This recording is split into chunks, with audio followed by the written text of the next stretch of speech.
Chapter 1. Odd Saint.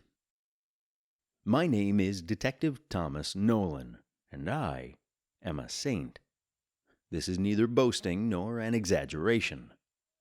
I only had an inkling on the morning I chased Anthony Young, purse snatcher, again. Kid was 4 years older than my son. Young Anthony, see what I did there?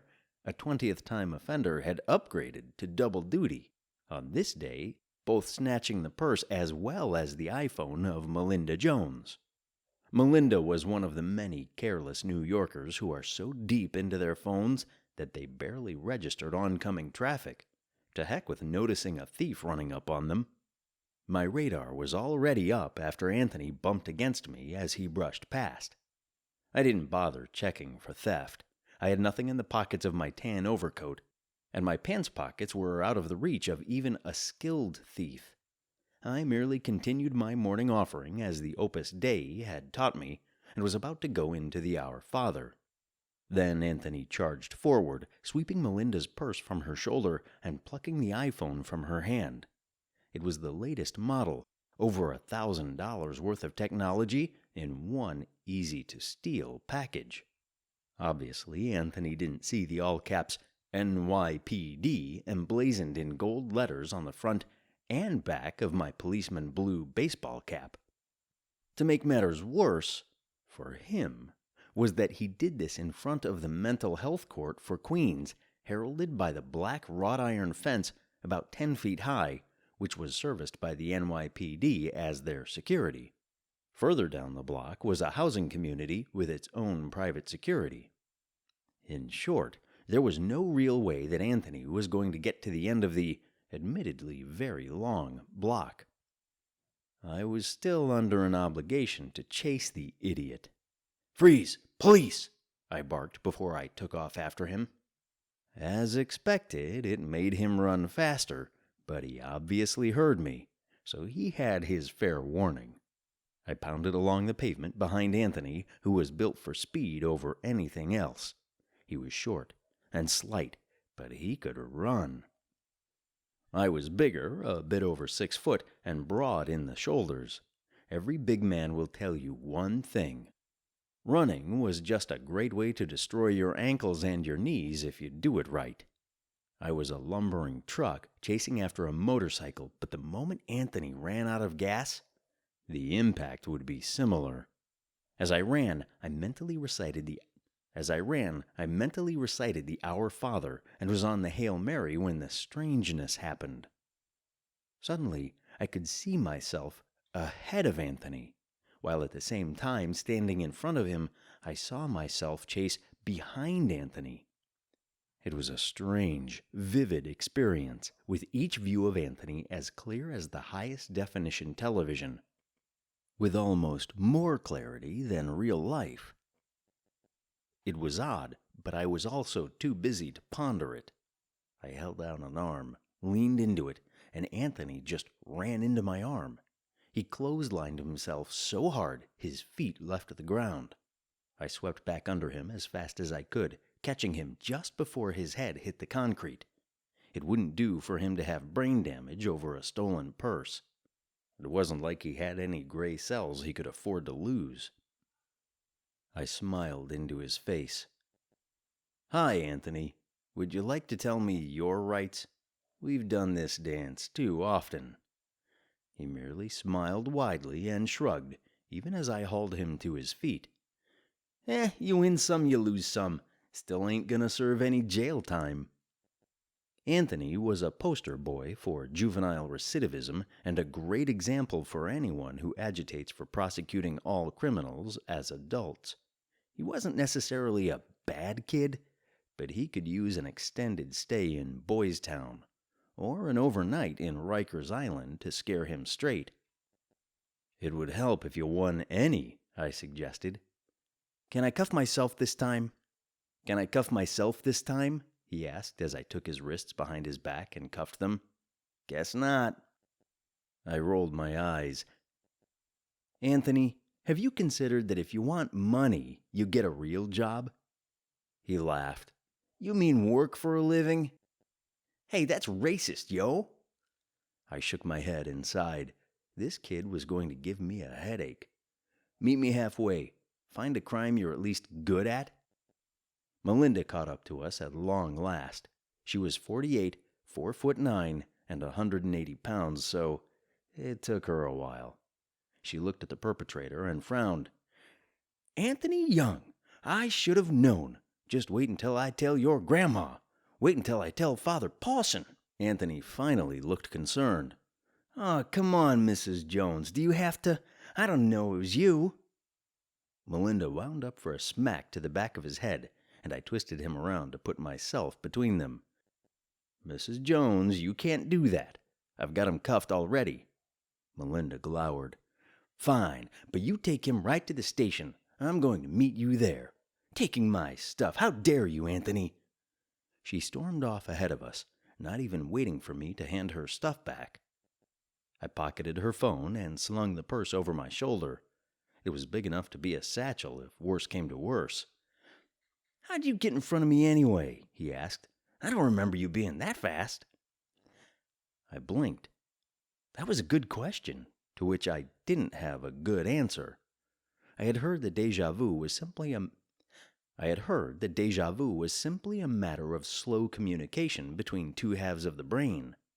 Perhaps it was serious brain lag? No, that explanation didn't even work for me at the time. But since I didn't have a good answer for him, I merely told him the truth. I haven't the foggiest notion. Ugh, do you gotta use all the big words, Tommy? As we walked down Winchester Boulevard, we had a brief conversation in which Anthony read me his rights, and we confirmed that he wouldn't be getting a lawyer, but a phone call to his mother. Anthony was sulking by the time we got to 222nd Street, and we passed in front of his public school on the way to my precinct. The school and the precinct were diagonally across the street from each other. An outside observer could tell that it wasn't a typical precinct, since the patch of grass to the right of our walkway had a full-color statue of Our Lady of Lourdes about 2 feet high, and the left had a statue of Jesus. Did our Catholicism show any? Just don't tell the ACLU. This was the 105th Precinct, otherwise known as the French Bread Precinct. Since it was on the border of Queens and Nassau, Long Island, the boundaries of the precinct followed the border. You could almost see that it was the last precinct established as the population went east. The 105 got whatever was left over. It went from Queens Village, Cambria Heights, Laurelton, Rosedale, Springfield Gardens, Belrose, Glen Oaks, New Hyde Park, and Floral Park. If you're looking on a map, that means it stops at Rockaway Boulevard at the south end, Francis Lewis Boulevard at the west, and the Grand Central Parkway to the north. Since the border on the east was uneven, so was our boundary, and since the western boundary followed Francis Lewis, it came down at an angle. Manhattan has the famous grid pattern layout to their streets. In Queens, they followed former cow paths that wandered all over the place. We entered the station, and I waved to the black woman at the front desk, Sergeant Mary Russell. She was 5'8", stocky, with short cornrows that didn't travel too far down the neck. As far as fashionable hairstyles for women cops went, it was probably the closest equivalent to a crew cut. "Hey, Tommy," she called. "You brought us a repeat customer and you didn't even sign in yet? You bucking for another promotion?" I nodded at her as I tugged on Anthony's cuffs, bringing him to a stop. "Mary, I found this wayward son on the way to the office this morning." Sergeant Russell rolled her eyes. "I don't think community policing works like that." I smiled. "It is when you live and work in the parish." I patted Anthony on the shoulder. "If you would call his mother, I think she's number 9 in the speed dial by now." At that moment, I was hit by the smell. It was so repulsive that when it hit me, I gagged and nearly vomited.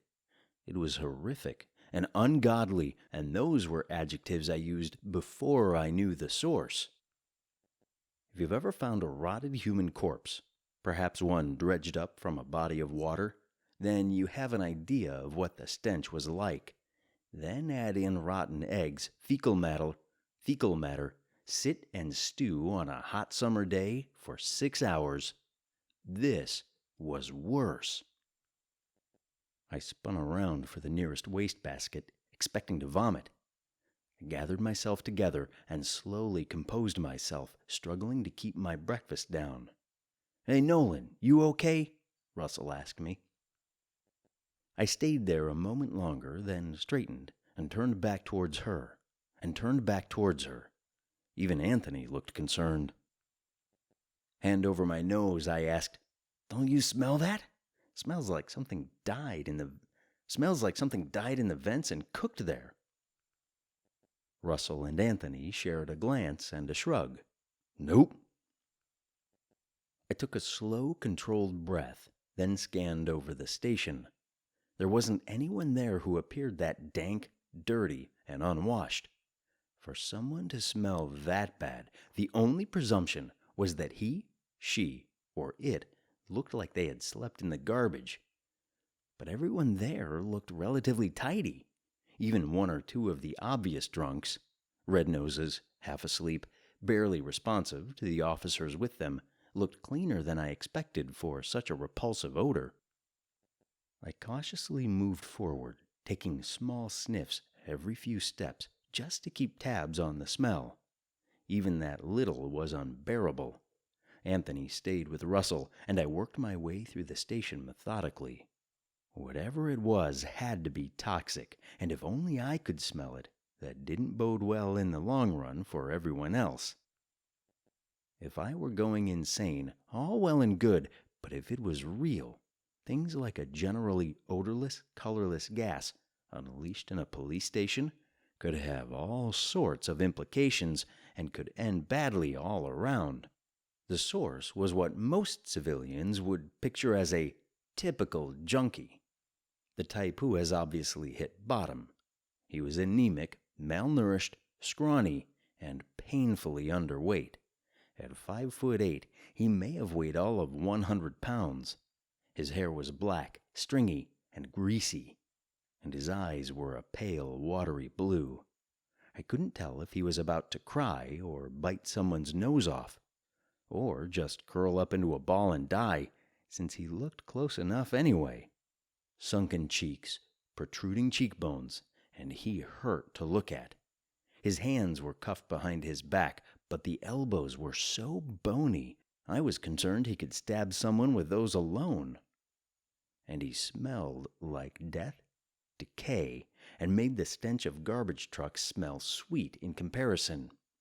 "Okay, Hayes," one of the officers told him. "You're almost done. You can be in your cell in a bit."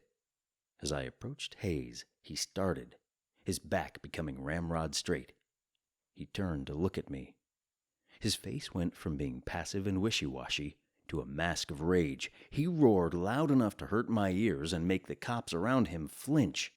With a loud crack, his arms shot forward. He dislocated his left thumb to get out of the cuffs.